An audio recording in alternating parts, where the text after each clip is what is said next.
السلام عليكم ورحمة الله وبركاته. ازيكم يا حبايبي، عاملين ايه؟ النهاردة بقى هنعمل وصفة لذيذة كده وجميلة وخفيفة، بقى نفصل بقى عن الفراخ وعن اللحمة وعن اللحوم والدواجن. حاجة كده بقى، اكل بسيط كده وجميل ومشبع، وحرفيا بناكل فيه يعني لحد ما نشبع. هنعمل بقى كده بطاطس محمرة كده، وجنبها بتنجان كده مقلي طري كده من جوه ومقرمش من بره، هنعمل له دقه كده تحفه، تحط عليه كده بالخل والثوم، هيبقى خطير. وجنبه بقى بيض كده، جبنه، تونه، خيار، حاجه كده نبلع بيها او جرجير. حرفيا قيمه غذائيه تحفه جدا. معاكم اهو بقى النهارده، معاكم خطوه بخطوه. قشرت اهو البطاطس معاكم دلوقتي اهو، بقطعها. هنقطع البطاطس، وبعد بقى ما نقطعها يعني وننتهي منها خالص، هنحط بقى عليها، طبعا نغسلها بالمية كويس جدا عشان تنزل النشا اللي فيها او المادة اللي هي اللزجة اللي بتبقى فيها دي. بننزلها في المية ونشطفها كذا شطفة، وممكن نحط عليها كمان خل وملح، بتبقى تحفة جدا.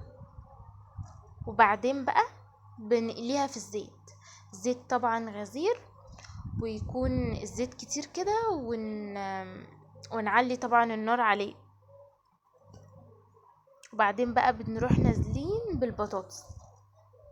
وهنا بقى معاكو هنعمل البتنجان. ده طبعا بتنجان بلدي كده اسود كبير، بخرطه معاكو هو حلقات كده.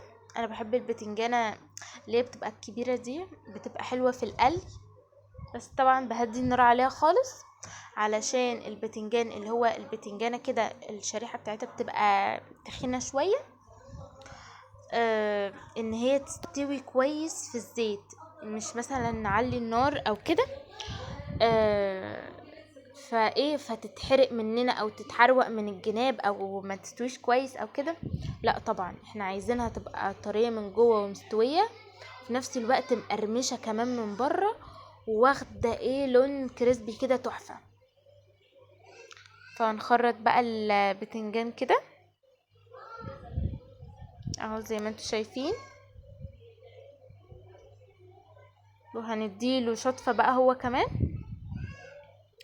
ونسيبه يتصفى وننزل بقى في الزيت اهو كده. نزلت بيه في الزيت، طبعا زيت برضو غزير لان البتنجان بيحب الزيت وبيشرب الزيت.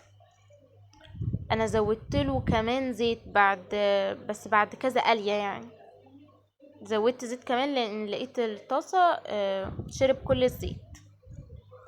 طبعا هو بيتقلي كده، احنا بنفضل واقفين جنبه هو والبطاطس. البطاطس جنبه بتتقلي الناحية التانية، لازم نقف جنبهم علشان بيتحمروا بسرعة، لان احنا بنخلص ونحط تاني.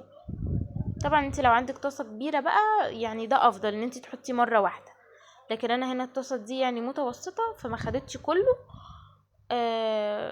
فحطيت على كذا مرحلة لحد ما خلصت خالص. وهنا بقى في الجنب كنت بعمل الدقة، بس نسيت اصورها لكم.